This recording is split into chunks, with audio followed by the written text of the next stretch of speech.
Welcome to If the Public Only Knew, the show that pulls back the curtain on what it really takes to build and lead a business. Host Gary Cinderbrandt sits down with some of today's most dynamic CEOs, founders, and leaders to dig into their origin stories, hard-earned lessons, and the missteps that nearly derailed it all. These are unfiltered, no-hype conversations designed to inspire, challenge, and fuel your own journey.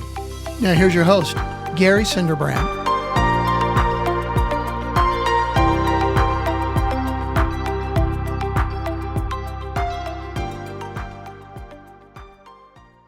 Welcome back to If the Public Only Knew.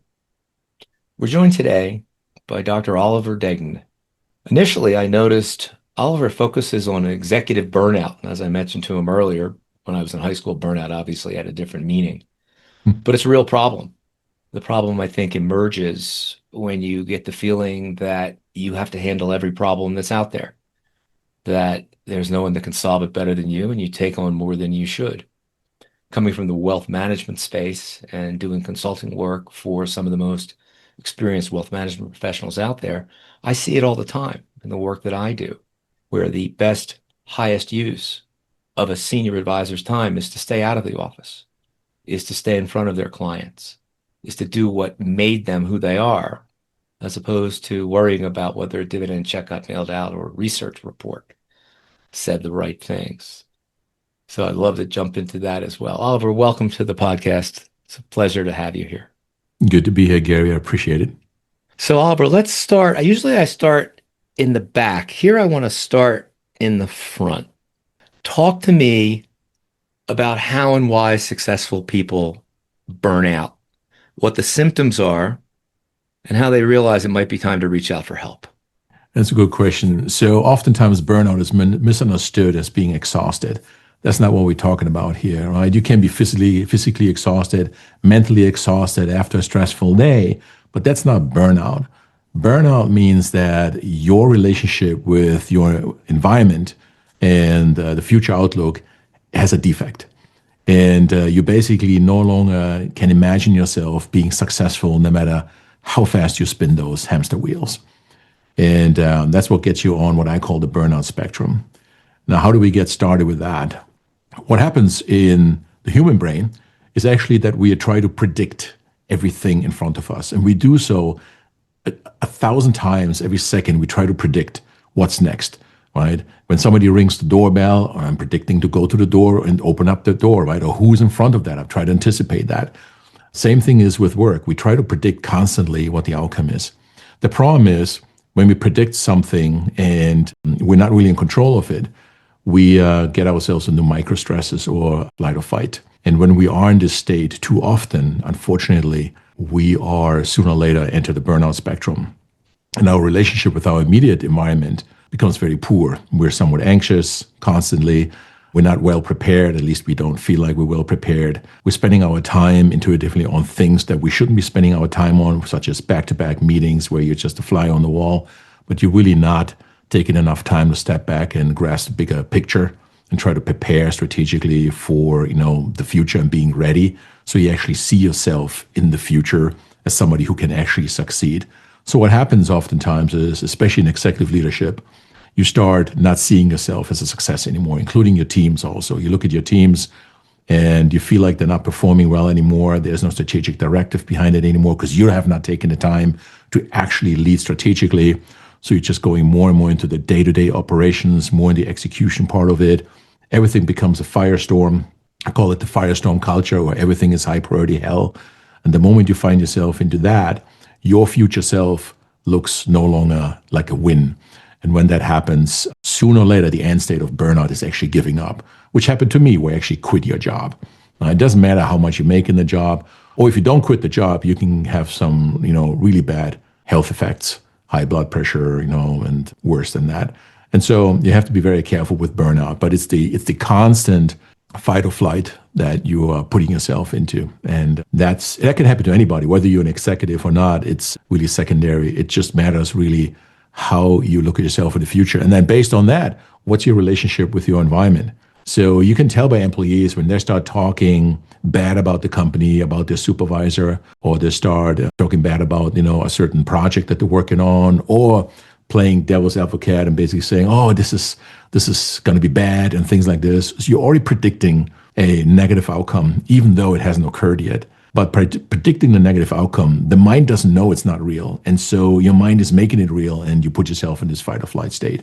And that's not good. Same with things like taking on too many things at once and not having a good system to prioritize. That also, makes the future look unachievable sooner or later.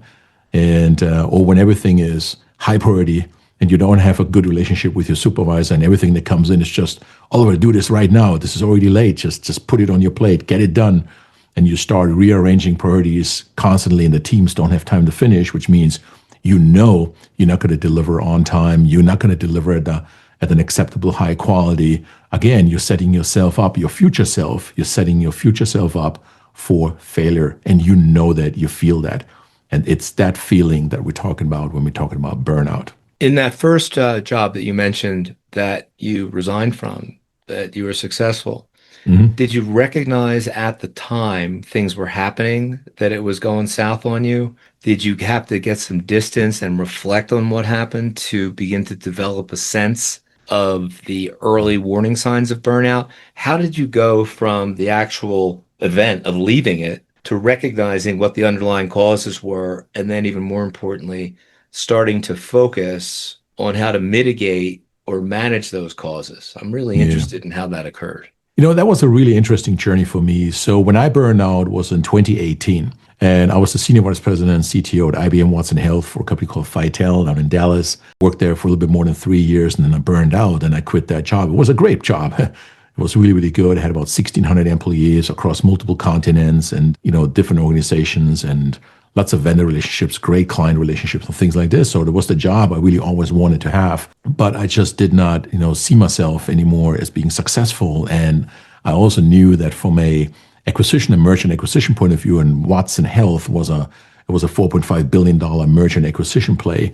We knew that we had to right size, optimize at some point, and letting employees go and things like this. And I took that really to heart. And so in hindsight, obviously hindsight always being 2020, I didn't know I was burned out. I found out years later that I was burned out. And I did this through my doctoral studies here at the University of Wisconsin.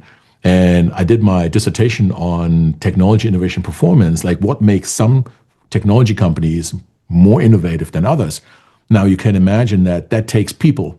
So I studied things like psychological attachment to the workplace, willingness to change, and even the relationship to politics and other things, and whatever other factors that go into that. And at some point I noticed that I read about 700 research articles on burnout and other things, and I read about 30 books on it, and I wrote my dissertation. And then basically in 2022 I realized, oh my God, I understand burnout. It's like, this is what happened to me. And it also turns out that there's some scientifically proven ways to get yourself out of burnout in less than 20 days in a way that you're never, ever going to burn out again, right? Which is what I'm teaching in my Never Burn Out Again course. But I didn't know at the time. So yeah, and I didn't even realize that I was in burnout probably for at least 6 to 8 months. I was in burnout, and I just did not know it. And then at some point, I just felt that relationship with my job and was no longer healthy for me. And when you were hired into the Watson job, were you hired for the purpose of getting things cleaned up and packaged for sale, or did that change during your tenure there? No, it didn't change. My directive really was to help merge 3 acquisitions together and sprinkle a little bit of IBM Watson AI over that. And so way, way prior to ChatGPT AI and things like this, what everybody knows now, right? The past 3 years obviously have been quite groundbreaking, but I've been dealing with artificial intelligence for 11 years already. And that started with Watson X and really IBM Watson. And that was true AI. So that was the directive to kind of do that. And I like that, right? For me personally, I like change. I like merger acquisition. I like, value creation, product design, innovation, things like that. And those things always came easy to me, and I like it. And I like to spend my time with people who also, thrive in doing that environment, right? Doing that and working in that environment. So that was not the case. I think what really happened towards the end was that the business case of IBM Watson Health didn't really result in the ROI that we were all hoping. There were a bunch of products that we wanted to build, we couldn't build for various reasons. And so the future looked, less bright, more grim and things like that. And then at some point we started looking at the spreadsheets and cutting people and letting people go, in the hundreds. And that's not easy. And a lot of people say, well, if you're in executive leadership, you need to have the guts for it. And sure, you need to have the guts for it. And there's a way to have the guts for it. But at that time, for me personally, I just did not see a future for myself in that organization. So that was the environmental change you referenced before. There was the environmental change, right? So I kind of responded to that. So my relationship with the environment became very poor. And because of that, my relationship or my outlook on my future became very poor too. And those are the two prerequisites for you to burn out. And as and my definition of burnout, again, as I mentioned before, is burnout is a defect in your relationship with the environment and your outlook on the future. But I chose the word defect because I realized over the years that a defect can be fixed. And that comes from me. Back in the days, I was a coder. I was a software coder for many, many years, went all the way up to corporate ladder. But I always like the word defect because it puts me in control of fixing my defect. If it wouldn't be a defect, I couldn't fix it. But I like the idea that you can fix it. And because it's a defect, you can fix it yourself. It's actually quite fast how you can do that in a way that you never burn out again. I used to think back in the days, Gary, that when you take a vacation from burnout and you come back, burnout is gone. But the problem is you didn't change your relationship with the environment yet when you come back. So the moment you go back to the same environment, you're right back in burnout hell. And obviously when you go on vacation and you really deal with burnout, and how you know that? When you start checking your emails all the time. Did you miss something? Did it already blow up at home?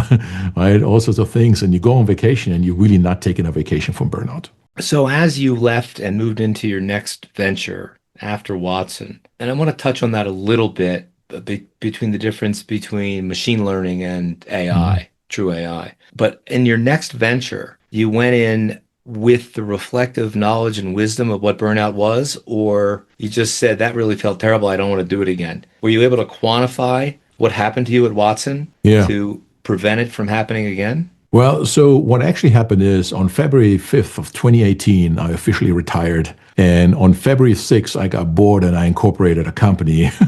It was more talent AI.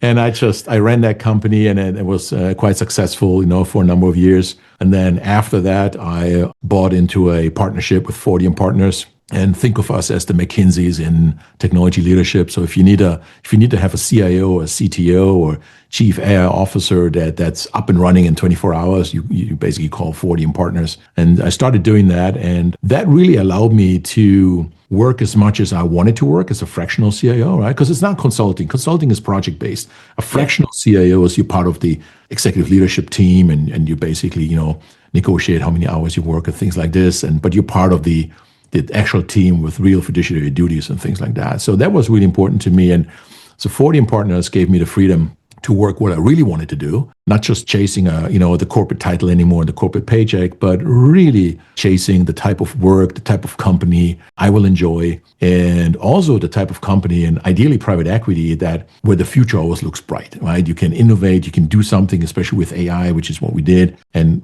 innovate in a way that improves the EBITDA, improves the valuation of the company, and because of that, they can now go to the next round and things like that. And that's really exciting for me. And this is a playground for me where I don't burn out. And the way I kind of situated that after IBM, I really structured everything and the way I spend my time in a way that it's impossible for me right now to burn out. So a lot of it has to do with the fact you're getting up every day and you're having fun. Exactly, right. Purpose, solving problems. Exactly. It's gotta align with your purpose, right? And I mean, my main mission, ever since I realized that I burned out and I found the actual formula to never burn out again, has become, I want to get 100 million people out of burnout before the day I die, right? That's my mission. Boom. And whether I do it as a fractional CIO or whether I do it as a drdegnan.com, never burn out again course guy. But I talk about burnout a lot on social media, especially on LinkedIn. And I have an amazing burnout test that you can take. You actually get a scientific burnout score that I developed over the past years. And there's over about 85,000 people already took the burnout test. Wow. For the past few years. It's incredible, the data I'm sitting on right now. And it's quite validating, but it's a real scientific test. It's not just one of those marketing gimmick lead magnets or whatever. This is an actual burnout test. If you go to burnout.drdegnan.com, and you will actually get a nice, I think a 5 or 6 page PDF document thereafter with real advice of what you can do right now to start your burnout recovery. And I give that away for free. And a lot of people have taken that. I'm going to take it when we're done. You should, yeah. I'm afraid how I might score. Well, then at least you know it. Then you can start your recovery, right? Well, I think also, I was fortunate in that I found something that I never really looked at it as a job. Once I understood what my role would be in advising other people, my age didn't matter so much. What mattered more was my ability to listen, understand, guide, and instruct and teach. Yeah. Because investing is not complicated. People would love to tell you that it is, but it's 99.9% noise. And if you can ignore that, the only thing left is discipline. And, I would bring out the fact book when I had to. I'd bring out the stick or the hammer when I had to. But I was very clear with people. I'm not going to run your money the way you think it should be run. I'm going to run your money the way it needs to be run to accomplish what you tell me is most important. Well, if you know what to do, you don't need me. Right. You don't need me. Right. Exactly. It's always funny how somebody wants to find a leader or a consultant or whatever, and then they decide themselves what the directive needs to be. Then you don't need a leader. No, I let them go. I just, even if they're paying me money, I'm saying, look, you're better off on your own. No, we really like what we're doing. Yeah, but you can't like it 75% of the time because the 25% is going to go wrong and you're going to blame me. It's so funny you mention that. I find the same thing like when I have clients they either ask me for the level up system that I have to help people to get in the C-suite or succeed in the C-suite or get them out of burnout. And sometimes I have clients, all of a sudden I tell them what to do, they don't do it, or they change the script before they even get started.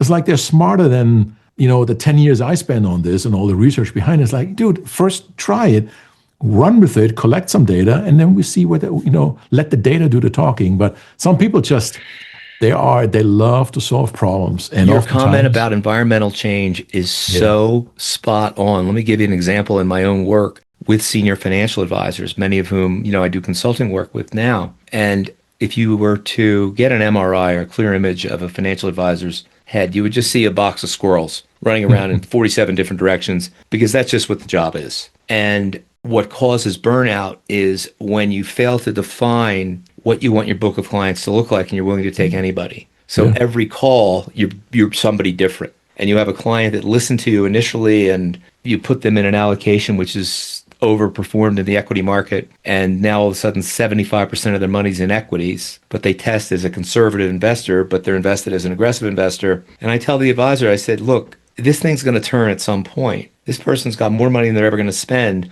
Why don't you dial it back and make sure you stay across the finish line? Oh, they don't want to do that because they think the market's going to keep going up. And I just look at them saying, and these people are paying you a fee? Yeah, you should send the fee back because they're not listening to you. What are you doing for them? You're ultimately agreeing with them. The worst mistake you can make is, and they're burned out because of all these conversations of people that think because the market has gone up, they're confusing brains in a bull market, but they've never lived through NASDAQ from 2000 to 2013 or 2007 to 2009. Yeah. You have to go through those things. What's really going on there, Gary? When people have too many options and too much white noise, call it white noise, just noise around you, the brain is trying to predict too many things at once. Oh, yeah. And you get brain fatigue, you get worn out, you lose all your energy to predict all of these outcomes that are all hypothetical and nothing is really reality. But the problem is it becomes your reality if you predict the same thing too many times for too long. That becomes your perceived reality. And that can really set you on the course of burnout quickly because you don't know how to succeed with 10,000 options. You don't know what to do. Well, then you get involved with confirmation bias, you get involved with recency bias, you get involved with FOMO, and the only stuff you're going to pay attention to is the stuff that already supports what your decision is. When people would say, well, everybody knows the market's going up, my response would be, well, if everyone already knows that and they've bought, who is left to buy? And they're like, didn't think about that one. That's why people get a guy like you and, you do all the prediction. Let them do something different. I tell them that I am completely impassioned about their outcome. but a cold calculating son of a bitch to get them there. And you're not going to like everything I say, but you're paying me, so you ought to listen to me. And it worked well, and it's working well in my consulting, and it's also worked extremely well on the other side. I'm interested to know how you see, since you've been involved with machine learning and AI from a very early phase, and I know originally IBM Watson, we wanted to kind of predict outcomes. I was involved early on. I actually have a patent called Integrated Outcomes I can't even remember, it's on Google Patents. When I was chairman of the Crohn's and Colitis Foundation, Crohn's being a chronic disease, I was always concerned with what the stepwise treatment looked like. They'd start you with something very modest and you'd work up. If that didn't work, they'd move you up to steroids. If that didn't work, they'd move you up to immunosuppressors. Next thing you know, they're hacking pieces out of your body. And my daughter almost died as a result of her not getting the right treatment right away. So as chairman, I was blessed to be educated by some of those brilliant physicians out there. And I realized we weren't dealing with a diagnosis and prognosis problem. We were dealing with a data problem. So I developed a methodology that involved large models where we could take in the actual phenotype patient records. We would build a recap of that patient, and we would look at all these factors: age of onset, ethnicity, area of onset, the site, was it Crohn's, was it ulcerative colitis, the history, all the rest of it, and went up and pitched Geisinger on it, which is one of the major healthcare systems. They went nuts, and they gave us a bunch of data to work with. We had to buy it, and we proved it. But taming that healthcare beast is, as you found out, no small thing. I just found out Geisinger's still interested in it. The patent's over 10 years old, so they can go do what they want. But that, to me, you could use machine learning to observe outcomes and patterns, which is why we were able to gain the patent. Where does machine learning, as I just described, begin to cross over into the field of true AI? And if you wouldn't mind, for the listeners, most of whom are not experienced at all besides asking chat a question, walk me through generative, predictive, probabilistic, agentic, and where you see this thing going from here, starting from machine learning and moving forward. Yeah. And I think we can probably, make this a little bit easier for people to understand, So when we talk about machine learning, that's, looking at patterns or teaching it patterns, and it's trying to identify that and it's replaying that. From a technical point of view, there's something called TensorFlow. It comes from the Google side. And this is all pre-reasoning. When we talk, right, so machine learning, it's somewhat what we software coders call hard-coded and things like this. And it needs to be well taught, and it can only recognize what it was taught to recognize. It can't recognize anything new that nobody ever explained anything, about it before, which is different with AI, right? So machine learning is somewhat the older technology. AI figures out on its own what a disease actually is, potentially. And it can train itself, you can train it on, and things like that. So let me give an example. At Watson, what we did is we worked with Pfizer on cancer studies. And we actually looked at a few hundred cancer diagnoses by actual, doctors out there. And Watson basically learned quickly on what cancer looks like, what's the data look like, things like this, what does a well-managed patient look like. And it started looking at all of these diagnoses again, and it actually disagreed with some of the diagnoses. And it turned out thereafter that the success rate of the disagreement was very, very high, in the 90th percentile. The same thing with when somebody has the first heart attack, when specifically are they going to have the second heart attack? And that is really hard to do with just data. You really have to have a way to reason with it.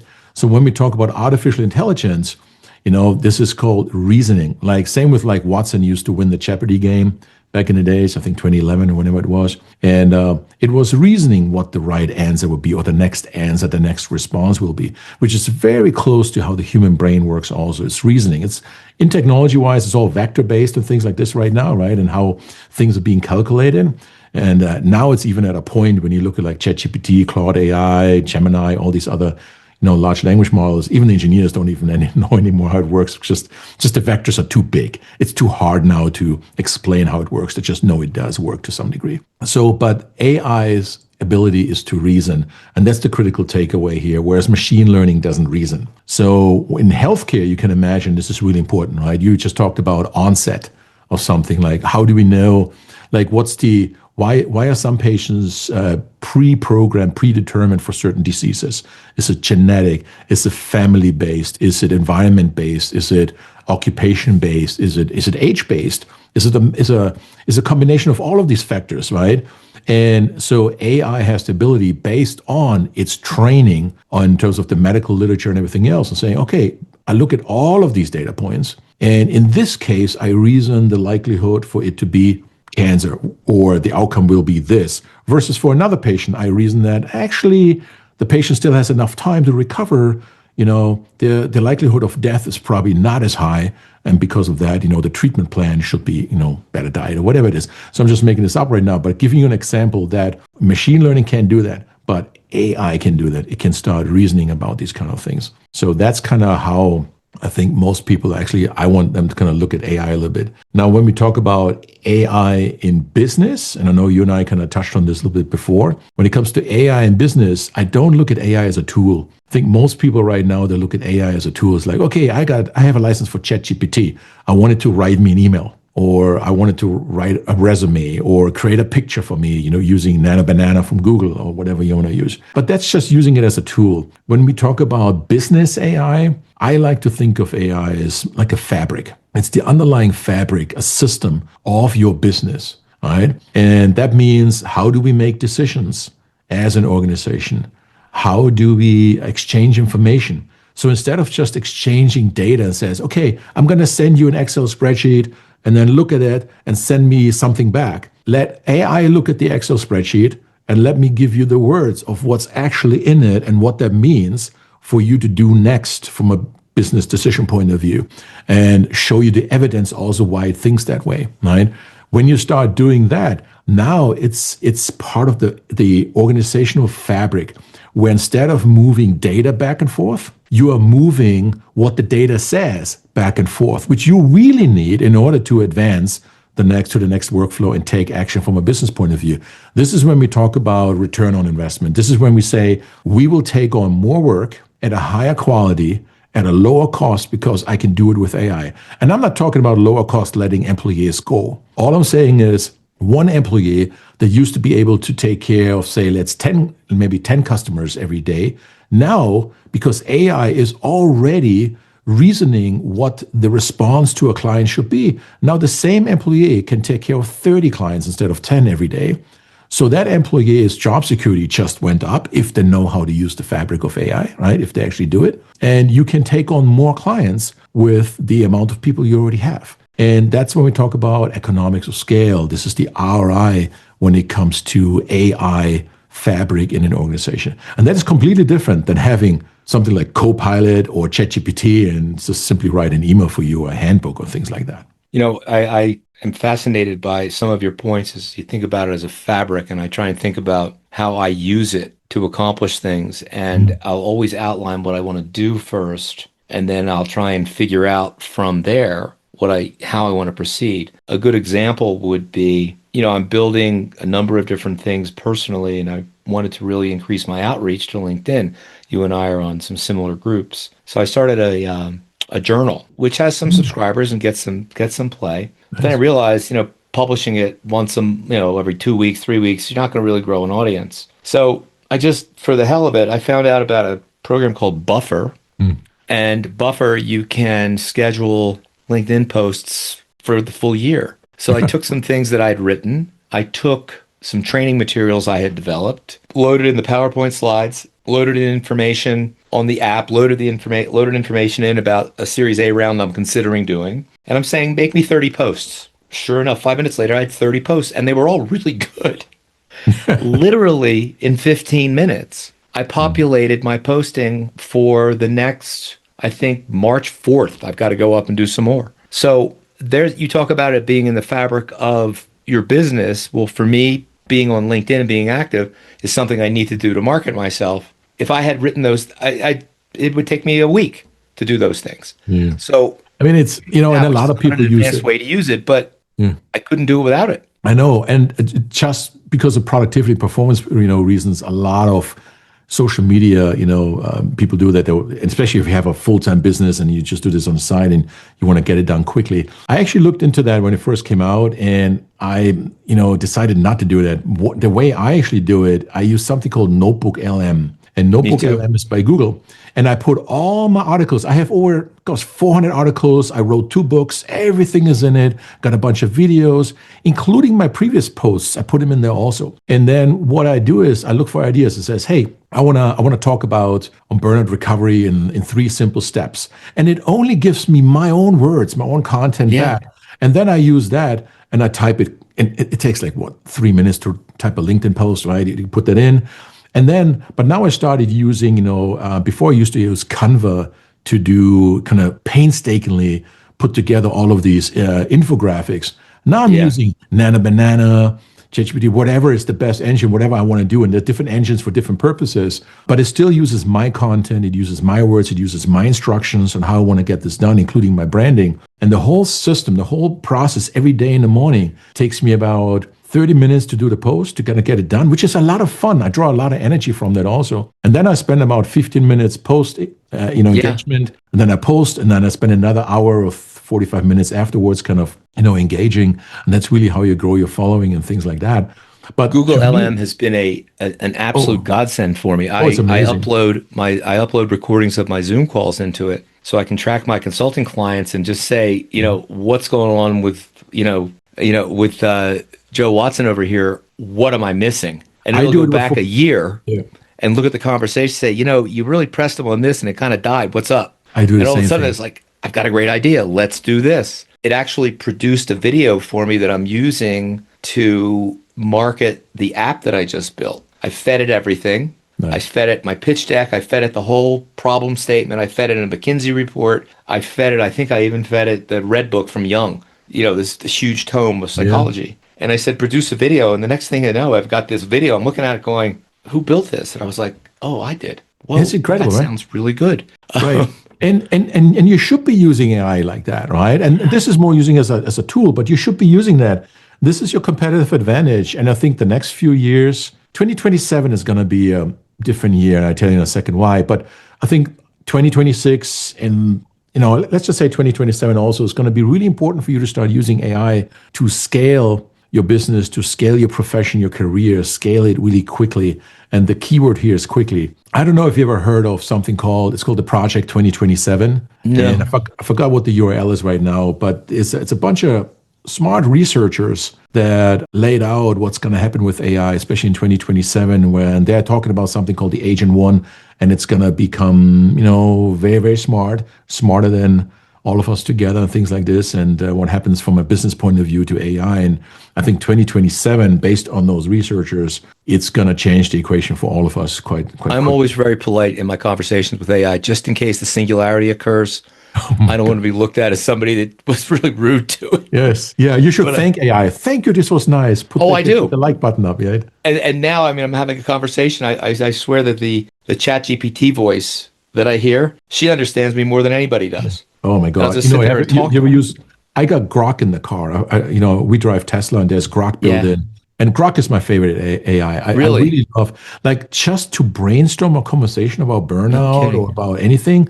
Grok is amazing. It's got the best voice too. It sounds absolutely incredible. I've played with it a little bit on images, but I'm going to take another look at it. I've been primarily because I've been coding a lot. I've been using Claude and Claude Code, which is Claude Code is great, especially if you use it in CLI mode. Attach it to cursor.com. You can quickly build something production ready. I did. It's quite amazing, right? Yeah, in fact, I'll give you can go up and look at it. I'm afraid to show it to you, but you can go look at what I built. I've got it up on a HTML website. It's take a look at arcmatch.com for archetype, ARCHE match.com. Nice. You can see an early demo. You can see the pitch book. I still can't believe I built this thing because it's addressing a problem that has been a problem forever, which is professional outreach, cold outreach has a 3% response rate.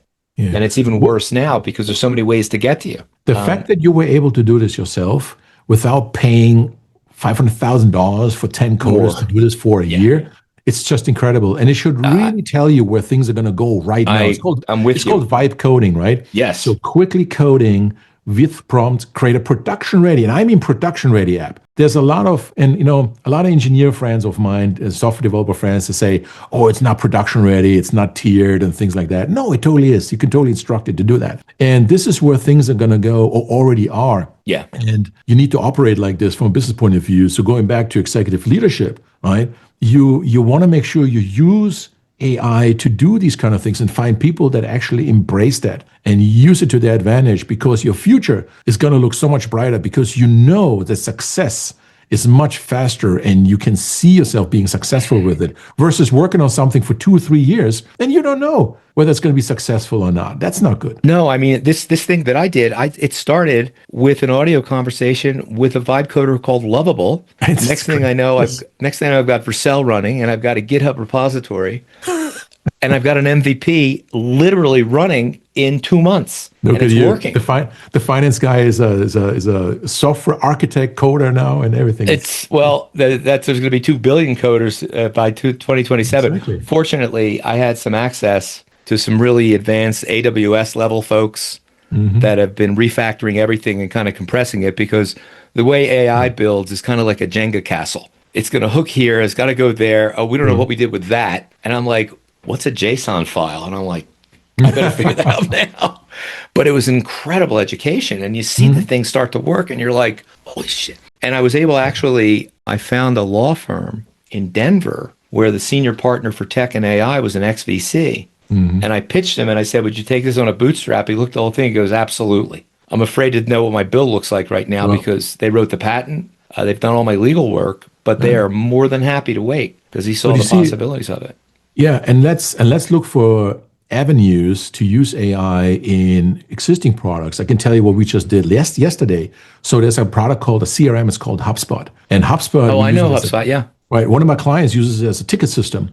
So what we did is we created a hook to the ChatGPT platform, and we send it the ticket information, and we instructed ChatGPT to basically give us the tonality, the sentiment, and how much under distress is the client right now, based on just the ticket tone in it. And we put this straight back into HubSpot, and you can see tonality, neutral, negative, things like this, and positive. And so just based on that, we can now start thinking about the probability of an at-risk client, right? Because if we want to be able to predict whether the client is going to leave us. So what's the probability for a client to leave us in the next 3 to 6 months, right? And are they going to renew with us, right? Doing open enrollment things. Are they actually gonna renew with us? And so using AI to do this very specific thing, I think is going to be a game changer. So you just gave me a really great idea, but how do you do the classification of the stress? Are you using some sort of vector search? Are you using some sort of retrieval augmented generation system? What's the background to detect the stress and identify the pattern, or is just repetition and outcome? It turns out when you tell AI, and it doesn't matter which AI it is, but in this case, ChatGPT, if you tell it you are a licensed psychologist with a background in sentiment analysis using X, Y, and Z, and I put a little bit of research in there, it already is fully trained to do that. Yeah. So they already trained AI to do that. You just have to know how to prompt, right? And especially when you do API calls to a AI platform, those prompts are different than the prompts that you're doing locally in your machine. Sure. That's just a little bit different. And so these are, some of them are, deep thinking prompts or mini prompts, whatever it is, but you put it in the right context and you have to be very specific. And then here, this is the kicker. In the actual prompt itself, I tell it what the JSON output needs to be. And then what I get back from ChatGPT is not text. I get back a JSON payload that has the reasoning, the confidence level, the tonality, everything is explained nicely in it. So, and I have full reason next to what I put into HubSpot. So in HubSpot, it's going to say positive attitude. And then there's another property that shows you why it thinks that way. So just in case you don't believe it, there it is, right? It's a fantastic way to use AI with tools that you already have access today, and you have better decision-making capabilities from a point of view. Because the way you compete unfairly in the marketplace is to have increased ARR, which is your annual recurring revenue, which is client retention. Make sure your EBITDA keeps on going up, which then increases your valuation in your private equity investment and attracts the next investor. And it's critical to start thinking this way. This is why I say it's about a fabric. It's not about a tool. So right now, for every ticket that comes into this fabric of that company's organization, AI is already in play, but you don't see it. It's already in play. It will tell you this customer is under stress, is anxious, respond early. We change the priority from normal to medium to high to urgent, right? You can go really be more in tune with the client relationship you already have. And that to me is a competitive advantage to a business. When you do this behind the scenes, and that did not take us long to do. This thing was done in a week or two. It was really easy to do, right? And you just optimize the prompting and things like this. And there's multiple prompts that go on behind the scenes, but it's incredible what you can do with it. And it costs almost nothing. It's like 0.00024 cents per token or 1,000 tokens or whatever it is. It's nothing. I did a capstone project. I'm still continuously involved in it with Duke University. One of my advisors is a doctor of business administration at Duke. Brilliant guy with algorithms. He's helping me on the project I'm working with. And one of the assignments I gave the kids was I gave them 2 enormous data sets. There were 100,000 financial advisors ranked at different firms for the length of time they'd been there, when they first got into business, and maybe 75 or other column entries. I mean, everything from military service to date of birth to LinkedIn profile, social profile, more information than you knew what to do with from 2022. Then I gave them another one from 2025. Now, in my world, there are recruiters. And if the recruiter can move a guy like me from, let's say, Merrill Lynch to UBS, they're going to pay me a lot of money to move. It's a pain in the ass to do it, but I'm going to bring all my clients and all my business with me. The recruiter is going to get paid a pretty penny. So if a recruiter moved me from one place to another, my fee, the company would have paid him about $250,000 just for that one. So over the past 12 months, these companies have paid out $800 million in recruiting fees. Wow. So I said, well, wouldn't it be interesting if I have these 2 data sets and there's going to be movement between 2022 and 2025, and I've got all of these variables to let AI munch on it and see if it can find some things that are causal or correlating. Sure enough, it did it. Wow. So I talked to one of the head recruiters at Morgan Stanley. I do work for them. I described it, and her attitude was, when do I get it? And what are the compliance issues? I said, it's all public data. It's all public. She goes, I can't even tell you how valuable that would be. So on my list of things to build under this patent, that's probably pretty high up once I get this initial thing launched. But I agree with you. It is, every prompt should start with, wouldn't it be great if? Then the AI comes back and says, it's not an if, it's a when. We can do that. Do you want it this way?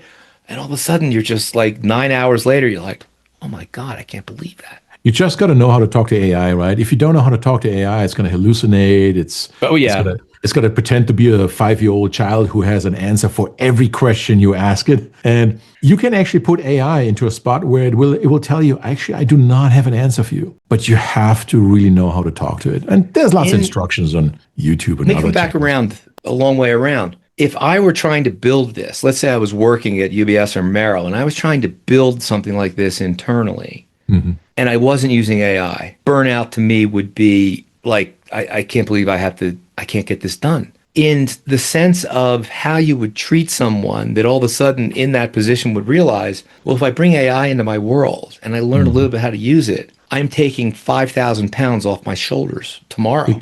Big time. Is that one of the things you look at? Yes, exactly right. It's about the relationship with your environment. So if you get good in using AI and it becomes your partner, your superpowers, now you're going to feel better about yourself because you can compete now with others that want your job. And AI wants your job too. If you do anything more than 3 times every day, it's probably going to be replaced by AI at some point.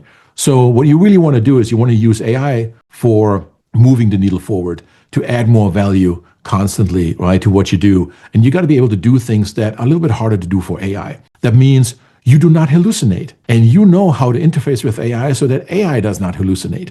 That is highly valuable right now. And that way you're going to keep your job. But more important than that, you can actually create jobs with that also. And you just have to really get good in interfacing with AI. Don't look at AI as a tool. Look at AI as a fabric. When you start thinking of a fabric, you have to understand how the money flows through the organization. And no matter which position you work in, doesn't matter if you're an executive or project manager or an engineer, janitor, it doesn't matter. You should have an understanding, and AI can help with that. Understand how the money, how every dollar flows through the business. And you should be able to say that these different business activities, these workflows, this is what the price is. This is what it costs today. This is the burden cost on what it is. And then just pick an area and say, you know what? Let's pull this closer to the fabric. And in the fabric, we have AI to kind of have a better decision, do something better, take the people out of certain decision making here and there. When you start doing that as an employee, that's how you're going to level up. This is taken on, I call this, sticking your neck out, taking bold bets and spearheading these initiatives. And to spearhead an initiative, just like you build your application, probably quite quickly too, imagine any employee out there right now, any idea you have, if you have access to the data, and if not, ask AI to make up some funky, play data. Yeah. For you, right? Yeah. You can immediately prototype something to your supervisor and show off and show what you can do. And this is the type of activity, whether you're an introvert or extrovert, doesn't matter. That's the type of activity you need to be doing now in 2026 and going forward to actually level up in your job. And I applaud HubSpot. I know HubSpot, you can get to it through Zapier in a variety of different ways. But I applaud the fact that HubSpot, you identified a problem, worked for a solution that they probably never would have been able to develop internally. Exactly. Because you were fast, you were agile, and it's like, hey, yeah, we can get that done. Then it's just a question of getting the pipes hooked up. But some of the biggest CRMs out there, and I guess you could call HubSpot a CRM of sorts, sure. Salesforce, by way of example, incredibly difficult to work with because they really don't believe in standard database structure. No, and they don't open the platform the way it really should be open. Like, you look at HubSpot, it's a very innovative company. Every week there's something new coming out. And HubSpot as a company itself, they're pushing it really hard with AI right now. And that is quite amazing. But they made it possible now to call webhooks, web services in HubSpot workflows. And the moment they open that up, they open up the platform basically that way. And the moment you innovate with a company like that, you are hooked into this company forever. Oh, there's no way we're going to be leaving HubSpot. So I can't leave. I'm hooked into Hunter and Apollo with API calls. And our greatest fear is that we let it get out of control with too big of a user base, and all our money goes to tokens. Yeah. So we're working around that. But there's 4 or 5 other APIs I want to pipe in and let the system decide what it needs and when. I mean, personally, I use Go High Level, and that's really awesome. They got the best workflow engine that I can imagine, and it can hook into anything. Right? What's it called? Go High Level? Go High Level. Just check out gohighlevel.com. Yeah, it's I think it's one of the best CRMs out there. It's so it's really not expensive. And I run my entire website there. All my quizzes, everything is there. My courses are there. Everything is in Go High Level. It's a fantastic tool. It's really, really good. I do my newsletters, right? Every week I send out a newsletter to over 80,000 people. And it can do that all of them. I've got to check that out, Oliver. I really appreciate this. I actually have a hook to Apollo too. Every time I get a phone number or something and add somebody to a sequence from my plugin from Apollo, it adds it to my Go High Level CRM right away too. And for that, I use Zapier behind the scenes. I have to look at that. You're, as on a scale of 1 to 10, you're at that 10 level. I'm at kind of the -2 trying to get above. I'm just a geek. I'm like one of those executive geeks where, you can dive in as an engineer. People that work for me, they can go really deep with me on something, and I won't micromanage. I won't, solve the problem for them, but we can geek out on stuff, right? And then they go back, they decide what they want to do. But it's, I just love it. I'm such a technology geek. It just gives you a deeper understanding. Oliver, thank you so much for joining me today. It's so enjoyable to talk to a fellow geek, not at your level, but I'm aspiring. I'm definitely going to follow your guidelines and check out this Go High Level, because to me, I always default to this goofy calendar and Outlook, which I still, every now and then it just screams at me. But I've got to get that better organized. I've got too many people in my data set. So how do people find you if they want to learn more about burnout, or they just want to get a consultation on how they can weave AI a little bit more into the fabric of their life? I think the first thing that somebody should do is get your burnout score. Just go to burnout.drdegnan.com, drdegnan.com, burnout.drdegnan.com. Go out there, get your burnout score, and then after that, you're going to get some emails from me, and I'm going to ask you nicely, hey, would you like to also, sign up for the newsletter? And just reply yes, and you sign up for my weekly newsletter, and that would be a great way to get started. I really want you to not burn out.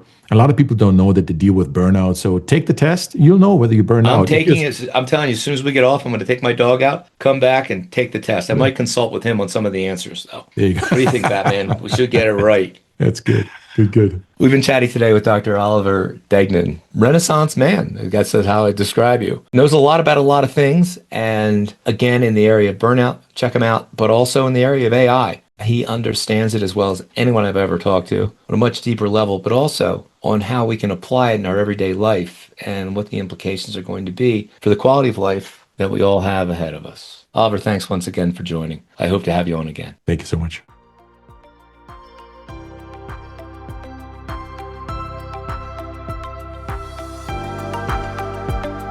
Thanks for tuning in to If the Public Only Knew. Don't forget to follow the show and share it with anyone who's ready for the real raw stories behind the business successes. Join Gary next time for another powerful conversation that will leave you inspired and ready to take action.